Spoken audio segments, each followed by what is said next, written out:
What's up, everybody? My name's Rob Simmons. As you can tell by the title, Mr. Nightmare released a video on his channel for the first time in a long time, and it's a long one, so let's jump in.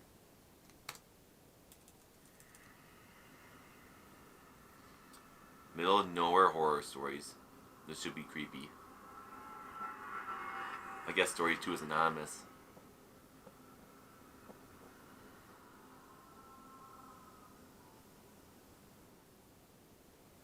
I was taking a road trip in my Mustang from Texas to Arizona to visit my brothers. I usually keep emergency supplies in the trunk, such as water and tools. I was taking, I guess, what you would call a scenic back route, because I liked flying at high speeds with the top down without worry of other cars or police. This was one of those completely deserted seeming roads with one lane on either side, and nothing but desert sand, cacti, and shrubs as far as the eye can see. I was flying down this road when the car started to emit these concerning popping noises from under the hood, and the car started to jolt or jump slightly.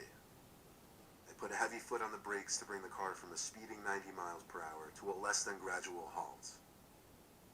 I got out from the car, popping the hood, pretending as if I'd even know what to expect or how I'd go about fixing it. I wouldn't There was know. no smoke, nothing like that, but I didn't have a clue what could be the problem. I got back in my car to try and start it. As I feared, the damn thing wouldn't even start back up now. Saw that coming. The car was an '01 Ford Mustang, so yeah, it was an old car with its share of problems. Naturally, I tried to call my roadside service company, but bad became worse, realizing I didn't have any service this far out in the desert. I was more or less stranded. I hadn't seen a single other car pass me that whole hour I was driving on that road. I was scared to think how long it would take for someone to pass. I waited on the side of the road, sitting on my car's trunk for literally hours, sweating my ass off. Oh, My gee. spirits rose when I saw the shine of a car reflecting the sunlight speeding down the road in the horizon. I hopped off my trunk and started walking and waving my arms out for help. But the car didn't stop. It zoomed past me. Pure evil. I didn't know how somebody could leave another human being stranded like that. Nightfall came and the hunger was setting in. No cars had passed since the first, and I was trying to fill my stomach with the water bottles I had in my trunk. This is where it gets scary. Eventually, I saw headlights approaching.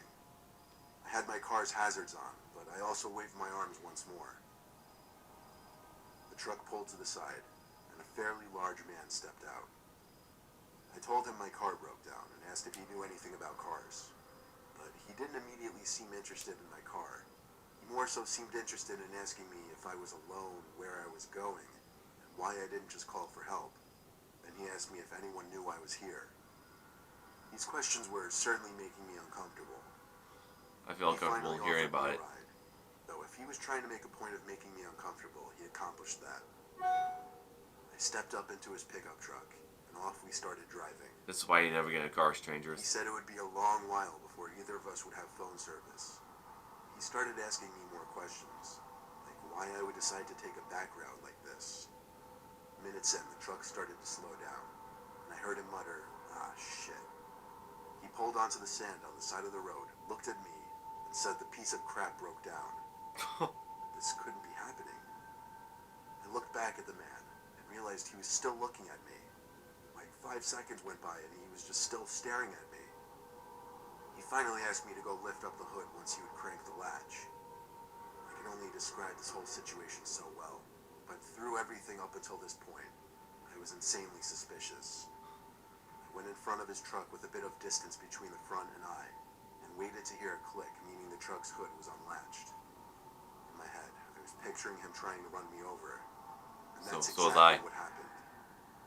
As I took one step towards the truck to try and open the hood, I heard the roar of the engine as the man was on the gas. I dove for my life. If I reacted half a second later, I'd have lost my legs or instantly been killed.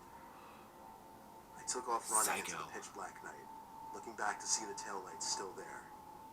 And then this. Whoa! Gunshots. Surely gunshots aimed at me. That man was trying to kill me.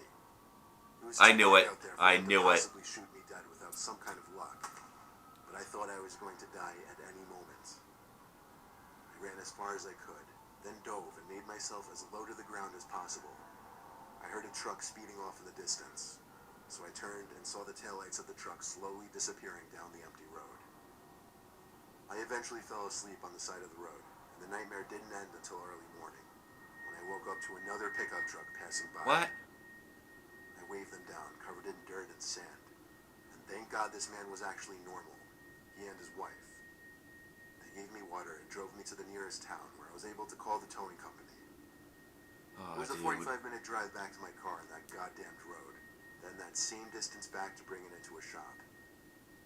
Long story short, this was the worst trip and experience of my life. Yeah, no kidding. Having someone try to run you over and then shoot at you isn't something you simply get over. No, how can you fall asleep in the middle of that? Dude, you got lucky. There were these woods by my parents' house that I would like to walk through a lot. I found this one very small circular clearing in the woods. It sat by a small, calming stream of water, and it had a big rock in the center that I'd like to sit on and read Sounds my pretty books. right. I guess you could say I was a loner child. One day, like any other, I walked to the circle, sat on the rock, opened my book to the bookmark, and resumed my novel. It wasn't exactly midday. It was approaching the end of the day, so it was getting slightly darker in the woods. I was interrupted by footsteps behind me. I set down my book and went into the trees to see if there was a deer or other animal nearby. Black bears are what always worried me as a kid. I heard more footsteps, so I followed quietly in that direction. Whatever it was moving fast. Faster than I possibly could while trying to remain quiet. It's a human, I'm guessing right now. The footsteps disappeared. I figured the animal got too far away, but as long as it wasn't interested in bothering me, I didn't care what it was. I started walking back to my circle, but as soon as I got a view of it between the trees, my heart dropped to my stomach. There was someone sitting on my rock, back to me, but I could tell they were holding my book. I didn't know whether to What the?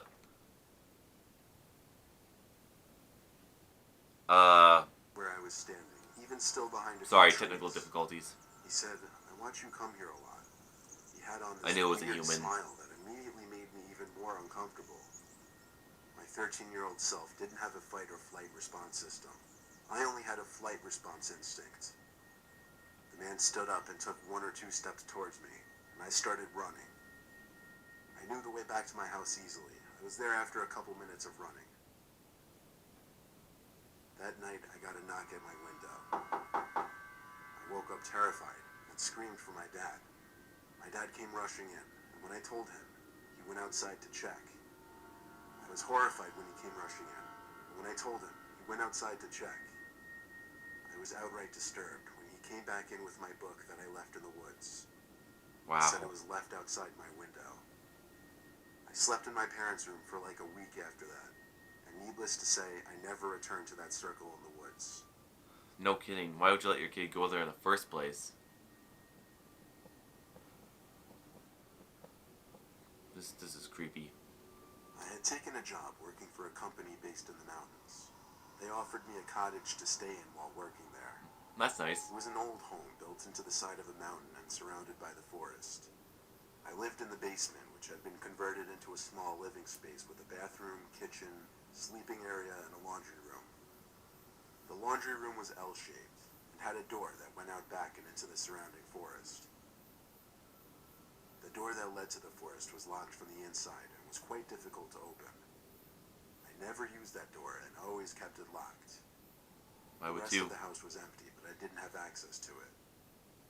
After a day of work, I returned to my little basement for an evening reading and playing solitaire.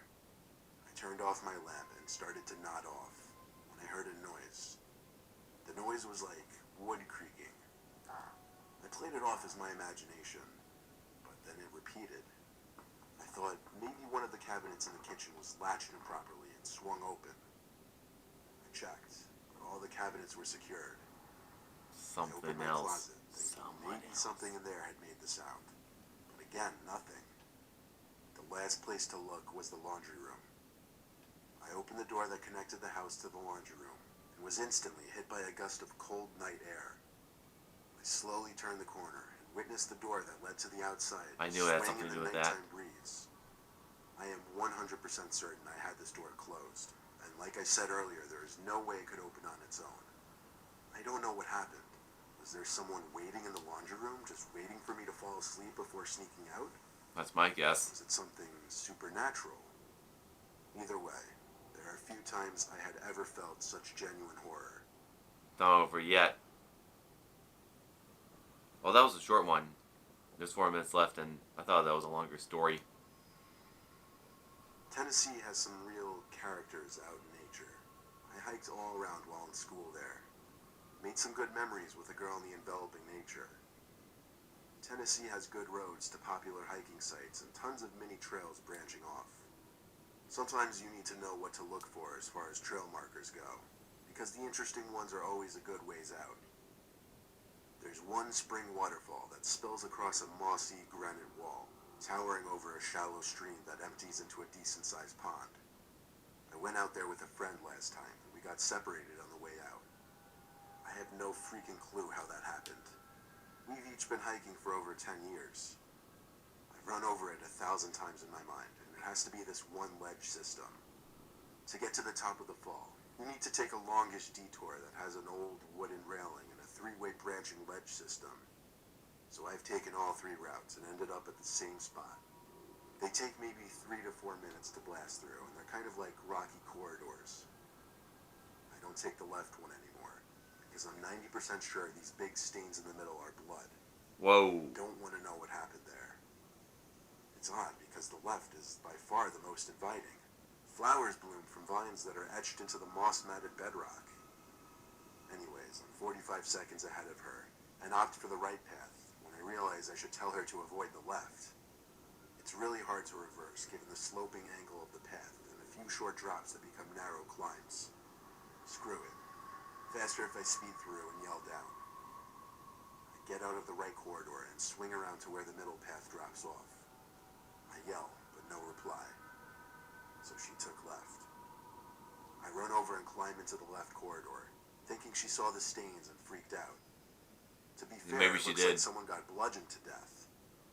I ran up the corridor, but she was gone. I called her name. Nothing. And that's what made my hair stand up. I literally heard nothing. No birds, no hum of the forest, not even wind. Just myself and the babbling water. I traced left all the way back, and noted a few side passages if you miss a couple of the jumps. No bodies were in there or the middle, though. Good. I figure I That's may as good. well get to the top of the falls, where I can get somewhat of an aerial view. I get there, and Ashley's sitting there waiting for me. She says she took the left path with a trail guide. What? There are no trail guides. There are rangers, but she knows the difference. They would not be in the rock labyrinth. This guy had a uniform and a trail authority visor on. She knew what I was thinking based on my face, and agreed that we should reverse course ASAP without us saying anything out loud. Yeah, no It's kidding. weird when you know you're being watched. We pretended we were going back to the car real quick to get more water, and so I left some fish food in a little crevice like I always did, and we left. She showed me this weird side passage that could not have existed a year before. I walked all the way around. You had to crouch, but you could walk through the labyrinth if you kept left, though. Hindsight, we shouldn't have taken another way. I think he lives in those tunnels. Ashley said he kept trying to lead her in a different direction, but she just followed the light and saw him standing in the tunnel as she walked the rest of the trip to the top. Oh, that image is That means nothing he was but in there creepy. while I was looking for her. And that means she followed him before seeing the blood splatters all over the floors and walls. And that's not the totally fucked up part. Then what The is? fish food that I left in the crevice was on the hood of my car. Her Whoa. water bottle was gone too. She had a carabiner to her pack, so he must have snuck up and taken it at some point. That's strange because we're fast hikers. We never went back there and never will. Yeah, I don't blame you. Is that it? That's it. Last story. But that image right there is giving me the creeps. Of course it should be. I'm watching Mr. Nightmare video. But that was another great video from him. Sorry about that technical difficulty in the middle, but there's nothing I can do about it. It must have been something with the file of the video I downloaded. But let me know in the comments what your favorite story from this video was.